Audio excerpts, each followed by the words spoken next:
Hello, friends. Today I'm going to tell you about a movie called Fury. Enjoy watching. At the beginning of the film, we are shown narratives about the war of Nazi soldiers against the Allied countries.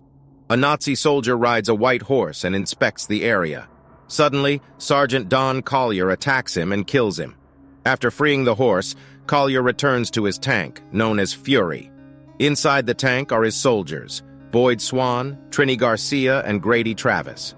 John Collier, a brave sergeant who fought the Germans in various countries, leads the command of this tank and its crew of 5 people. During the battle, the sergeant lost his comrades, and only this group remained. All crew members fully trust him. Grady finishes repairing the tank, and they leave the battlefield. Upon returning to the camp, Sergeant John Collier is assigned to work with a young radio operator named Norman, who only served in the headquarters for a few months. The kid is completely naive and harmless. During a conversation with the team, it turns out that he will sit in a tank for the first time. The crew of Fury decides to mock the recruit a little and sends him to restore order and cleanliness in the tank, which is stained from the inside with blood and the remains of the machine gunner, whom Norman replaced. Sergeant Collier passes the weapon to Norman, but as it turned out, the recruit does not know how to shoot and does not know how to hold a weapon correctly. However, there is no turning back, and Norman has to learn a lot on the go. Don will be a platoon sergeant in their mission. After discussing the plan, they hit the road. On the way, they pass by evacuating people. Don warns them to be on their guard and look for hidden enemies among people. During the offensive operation, the Fury crew is ambushed. Norman does not take any action to eliminate the enemy, and allies die through his fault.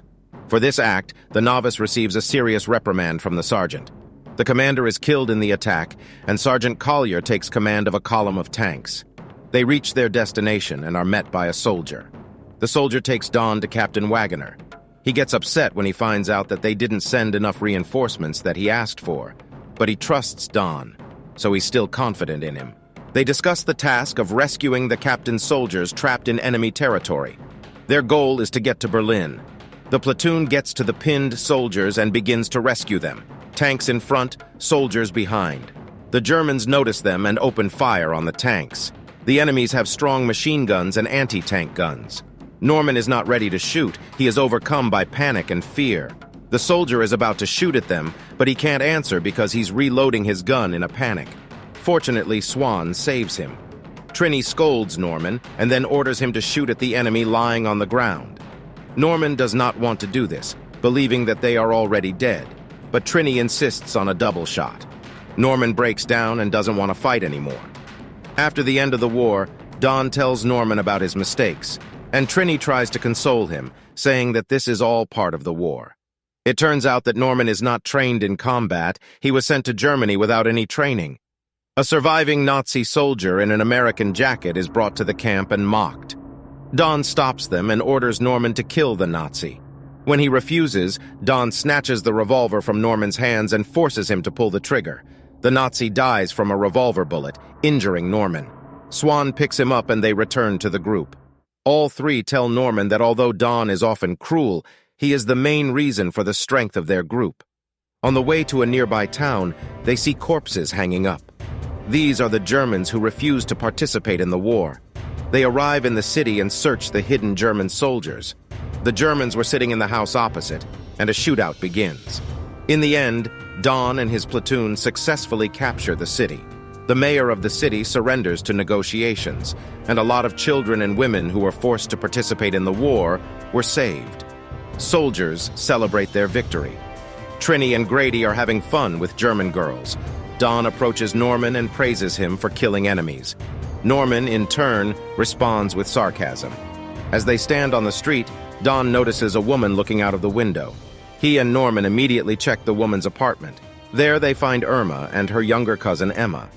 Don decides to settle there for a while, paying Irma 2 packs of cigarettes for food and hot water so he can shave. It is then that Norman notices the many scars on the commander's back, which are proof of the torments of hell he went through in this war. While the women are cooking, all of them, including Don, are surprised to hear Norman playing the piano. Emma walks up to him and sings while he plays. Norman and Emma fall in love at first sight, even though they do not understand each other's language. When they are about to eat, Don's subordinates break into the house and begin to mock Norman and Emma, realizing that they just had love. Grady is especially mocking, but the commander competently stops everyone. They all eat together. Trini begins to share the story. Something has happened among the soldiers.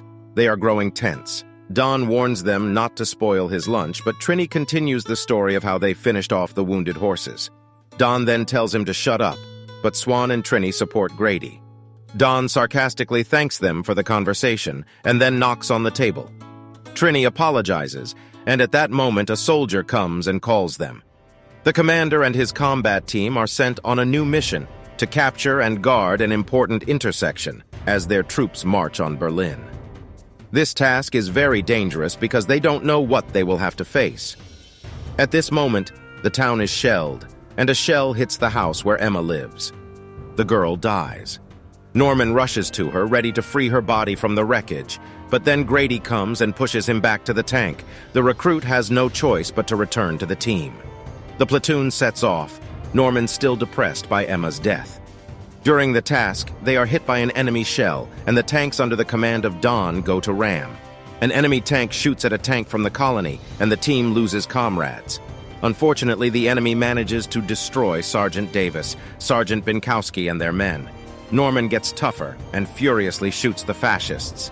The battle was with numerous losses. All tanks from the colony of tanks under the command of Don are shot down. As in the beginning of the film, Don and his squad were left alone. Don tries to inform his superiors about what happened, but he can't do it because the walkie-talkie was damaged. Don, Swan, Trini, Grady, and Norman just laugh at the situation and continue to complete the task. The crew continues on their way to the intersection, but the car hits a mine. All are intact, but the tank is badly damaged. Its repair will take some time. Don orders Grady and Norman to check out a nearby building. Inside the building, Grady apologizes to Norman. Finding nothing but a dead German soldier, they immediately return to the squad. The commander sends Norman into an ambush. He is assigned the role of a lookout. He hides at the very top behind the trees, and after a while sees hundreds of German soldiers moving towards the intersection. He hurries to inform Don and the others about the approach of the battalion. The commander is sure that this is an SS battalion. Obviously, the German battalion has a better chance of winning this battle since they have a large number of soldiers. Don's team is ready to run, but the commander himself is in no hurry to retreat. Everyone wants to leave, but Don wants to stay. He insists that they must fulfill their mission, but Grady says that the 5 of them have no chance against an entire battalion. In the end, Don lets them leave if they want to. He will hold the crossroads by himself, because this is their mission, and as a platoon commander, he cannot abandon it. Norman decides to stay, and one by one, the others stay too. Don explains the plan. He orders them to take a dead German soldier and burn him. They also disguise the Fury as a destroyed tank and hide inside. Given the limited amount of ammunition, they are waiting for the right moment to attack. Inside, during the preparation of weapons, Don finds alcohol, and they drink the last shot. Knowing that this may be their last moment, Sven preaches the verse he has always thought of. He is surprised when Don says the book and the chapter from which his favorite verse is taken. After that, Norman sees that the enemies are approaching their tank. Enemies surround the Fury, and when one soldier opens the hatch, Norman shoots him, and the fight begins. They throw grenades at the enemies and blow up their soldiers.